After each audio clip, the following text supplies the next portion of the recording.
Hello, wildlings. I'm your Creep Smith, and you found my Fear Forge. Lucky you.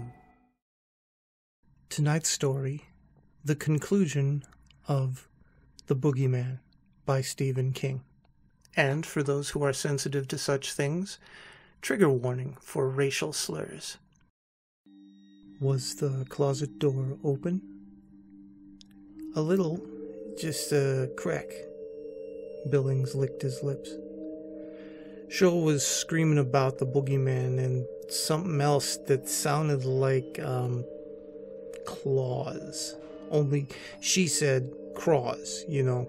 Little kids have trouble with that L sound. Rita ran upstairs and asked what the matter was. I said she got scared by the shadows of the branches moving on the ceiling. Closet? Harper asked. What? Closet? Closet? Maybe she was saying closet? Maybe, Billings said. Maybe that was it, but I don't think so. I think it was claws. His eyes began seeking the closet door again. Claws. Long claws. His voice had sunk into a whisper. Did you look in the closet? Yes. Billings' hands were laced tightly across his chest, laced tightly enough to show a white moon at each knuckle. Was there anything in there? Did you see the... I didn't see anything, Billings screamed suddenly, and the words poured out as if a black cork had been pulled from the bottom of his soul. When she died, I found her, see? And she was black. All black. She swallowed her own tongue, and she was just as black as a nigger in a minstrel show, and she was staring at me. Her eyes, they looked like those eyes you see on stuffed animals, all shiny and awful like live marbles, and then they were saying, "It got me, Daddy.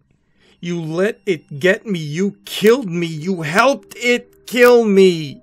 His words trailed off. One single tear, very large and silent, ran down the side of his cheek. It was a brain convulsion, see. Kids get those sometimes. Bad signal from the brain. They had this autopsy at Hartford receiving, and they told us she choked on her tongue from the convulsion. And I had to go home alone because they kept Rita under sedation. She was out of her mind. I had to go back to that house all alone, and I know a kid don't just get convulsions because their brain frigged up. You can scare a kid into convulsions. And I had to go back to the house where it was, he whispered.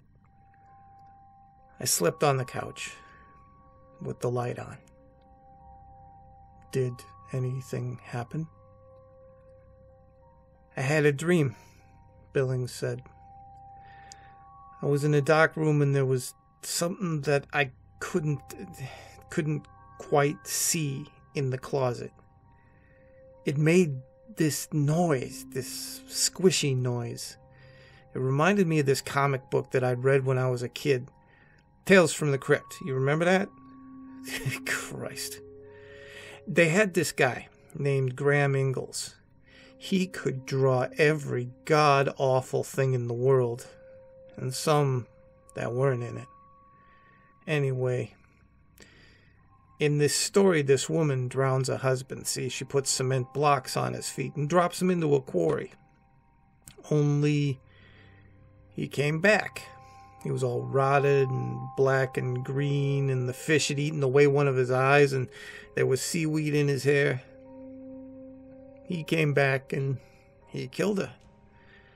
And when I woke up in the middle of the night, I thought that would be leaning over me with claws, long claws. Dr. Harper looked at the digital clock inset in his desk. Lester Billings had been speaking for nearly half an hour. He said, "When your wife came back home, what was her attitude toward you?" "She still loved me," Billings said with pride. "She still wanted to do what I told her. I mean, that's the wife's place, right? This woman's lib crap only makes people sick. The most important thing in life is for a person to know his place, his station in life." "Yeah, that's it." Billings snapped his fingers. "That's it exactly. And the wife should follow her husband." Well, she was sort of colorless for the first 4 or 5 months after, dragging around the house. She didn't sing, didn't watch the TV, didn't laugh. But I knew she'd get over it. When they're that little, you don't get so attached to them. After a while, you have to go to the bureau drawer and look at the picture to remember exactly what they looked like. "She wanted another baby," he added darkly. "I told her it was a bad idea. Oh, not forever, but for a while. I told her it was a time for us to get over things and begin to enjoy each other. We'd never had a chance to do that before. If you wanted to go to a movie, you had to hassle around for a babysitter. You couldn't go into town and see the Mets unless her folks would take the kids because my mom wouldn't have anything to do with us. Denny was born too soon after we were married. See, she wouldn't even come to the wedding." Billings drummed his chest with his fingers. "Rita's gynecologist sold her on this thing called an IUD, an intrauterine device. Foolproof, the doctor says. He just sticks it up the woman, up her place, and that's it. If there's anything in there, the egg can't fertilize, see? You don't even know it's there." He smiled at the ceiling with a dark sweetness. "No one knows if it's there or not. And the next year, she's pregnant again. Some foolproof." "No birth control method is perfect," Harper said. "The pill's only 98%. The IUD may be ejected by cramps, strong menstrual flow, and in exceptional cases, by evacuation." "Yeah, or you can take it out." "That's possible. So what's next?" "Well, she's knitting little things, singing in the shower, eating pickles like crazy, sitting on my lap and saying things about how it must have been God's will. Piss." "The baby came at the end of the year, after Cheryl's death?" "That's right. A boy. She named him Andrew Lester Billings. I didn't want anything to do with it, at least at first. My motto was, she screwed up, let her take care of it. I know how that sounds, but you have to remember that I'd been through a lot. But I warmed up to him, you know. He was the only one of the litter that looked like me, for one thing. Denny looked like his mother, and Cheryl really didn't look like anybody except maybe my Grammy Ann. But Andy was the spitting image of me. I'd get to playing around with him in his playpen when I got home from work. He'd grab one finger and smile and gurgle. 9 weeks old, and the kid was already grinning up at his old dad. You believe that? And one night, here I am coming out of a drugstore with a mobile to hang over the kid's crib. Me. Kids don't appreciate presents until they're old enough to say thank you. That was always my motto about it, but there I was buying him silly crap, and all at once I realized I love him the most of all. I had another job by then, pretty good one, selling drill bits for Cluett and Sons. I did real well, and when Andy was 1, we all moved to Waterbury. The old place just had too many bad memories. and too many closets. That next year, that was the best one for us. I mean, I'd give every finger on my right hand to have it back again. The war in Vietnam was still going on, and the hippies were still running around with no clothes on, and the niggers were yelling a lot, but none of that touched us. We were on a quiet street with nice neighbors. We were happy, he summed up simply. I asked Rita once if she wasn't worried. You know, bad luck comes in threes and all of that. But she said not for us. She said Andy was special. She said God had drawn a ring around him. Billings looked morbidly at the ceiling. Last year wasn't so good. Something about the house had changed. I started keeping my boots in the hall because I didn't like to open the closet door anymore. I kept thinking, well, what if it's in there, all crouched down and ready to spring the second I opened the door? And I'd start thinking that I could hear these squishy noises as if something black and green and wet was moving around in there just a little. Rita asked me if I was working too hard, and I started to snap at her just like the old days. I got sick to my stomach leaving him alone to go to work, but I was glad to get out. God help me, I was glad to get out of the house. I started to think, that it had lost us for a while when we moved. Had to hunt around, slinking through the streets at night, maybe creeping in the sewers, smelling for us. It took a year, but it found us. It's back, it wants Andy, and it wants me. I started to think maybe if you think of a thing long enough and you really believe in it, it gets real. Maybe all the monsters that we were scared of when we were kids, Frankenstein and Wolfman, the Mummy, maybe they were real too, real enough to kill the kids that were supposed to have fallen into gravel pits or drowned in lakes or were just never found. Maybe... Are you backing away from something, Mr. Billings? Billings was silent for a long time. 2 minutes clicked off the digital clock, and then he said abruptly, Andy died in February. Rita wasn't there. She got a call from her father. Her mother had been in a car crash the day after New Year's. She wasn't expected to live. She took a bus back that night. Her mother didn't die, but she was on the critical list for a long time. 2 months. I had a very good woman who stayed with Andy days. We kept house nights. And closet doors kept coming open. Billings licked his lips. The kid was sleeping in the room with me. It's funny, too. Rita asked me once when he was 2 if I wanted to move him to another room.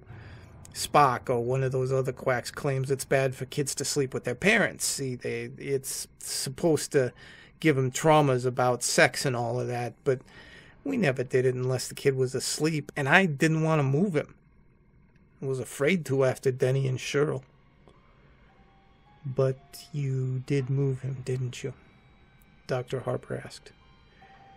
Yeah, Billings said. He smiled a sick yellow smile. I did. Silence again. Billings wrestled with it. I had to, he barked finally.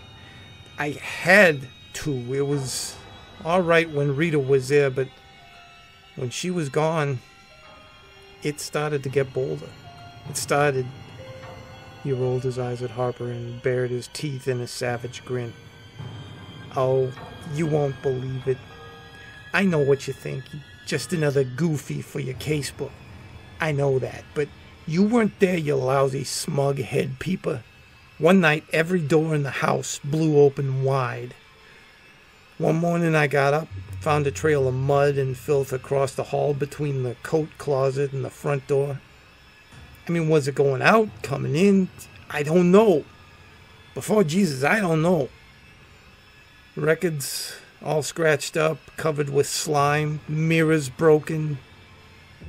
And the sounds. God, the sounds.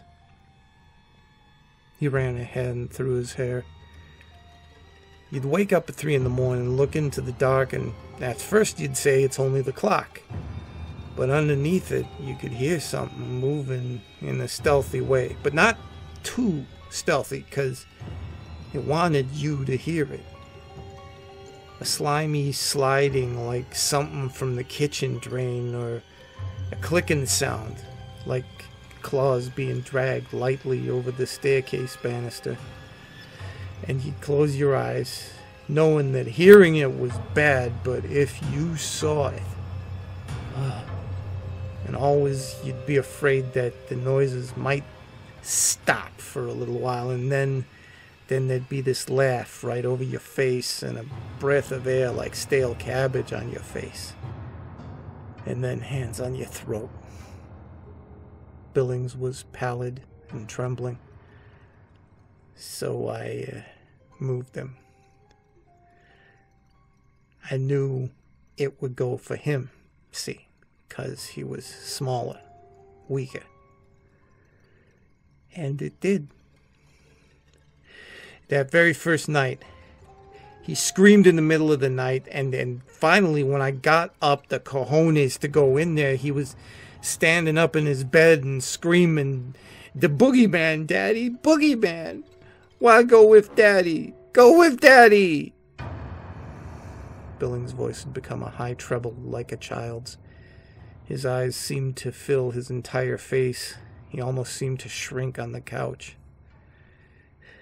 "But I couldn't," the childish breaking treble continued. "I couldn't." And an hour later there was this scream, this awful gurgling scream, and I knew how much I loved him because I ran in and I didn't even turn on the light. I ran. Oh, Jesus, God, Mary, it had him. It was shaking him like a terrier shakes a piece of cloth, and I could see something with these awful slumped shoulders and a scarecrow head, and I could smell something like a dead mouse in a pop bottle, and I heard... He trailed off, and then his voice clicked back into an adult range. I heard it when Andy's neck broke. Billings' voice was cool and dead. It made a sound like cracking when you're skating on a country pond in winter. Then what happened? "Oh, I ran," Billings said in the same cool, dead voice. "I went to an all-night diner. How's that for complete cowardice? Ran to an all-night diner and drank 6 cups of coffee. Then I went home. It was already dawn. I called the police even before I went upstairs. He was lying on the floor staring at me, accusing me. A tiny bit of blood had run out of one ear.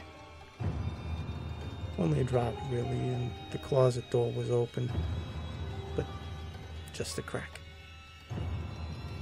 The voice stopped. Harper looked at the digital clock. 50 minutes had passed. "Make an appointment with the nurse," he said. "In fact, several of them. Tuesdays and Thursdays?" "I only came to tell my story," Billings said, "to get it off my chest. I lied to the police, see. I told them the kid must have tried to get out of his crib in the night, and they swallowed it. Of course they did. That's just what it looked like, accidental, like the others. But Rita knew. Rita finally knew." He covered his eyes with his right arm and began to weep. "Mr. Billings, there is a great deal to talk about," Dr. Harper said after a pause. "I believe that we can remove some of the guilt that you've been carrying, but first, you have to want to get rid of it." Don't you believe I do? Billings cried, removing his arm from his eyes. They were red, raw, wounded. Not yet, Harper said quietly. Tuesdays and Thursdays? After a long silence, Billings muttered, "Goddamn shrink. All right. Make an appointment with the nurse, Mr. Billings, and try and have a better day." Billings laughed emptily and walked out of the office quickly, without looking back. The nurse's station was empty. A small sign on the desk blotter said, "Back in a minute." Billings turned and went back into the office. "Doctor, your nurse is..." The room was empty. But the closet door was open. Just a crack. "So nice," the voice from the closet said. "So nice." The words sounded as if they might have come through a mouthful of rotted seaweed. Billings stood rooted to the spot as the closet door swung open. He dimly felt the warmth at his crotch as he wet himself. "So nice," the boogeyman said as it shambled out. It still held its Dr. Harper mask in one rotted spade claw hand. Yeah, Did I mention I don't really trust mental health professionals? Stay scary, my wildlings, and make the most of your nights.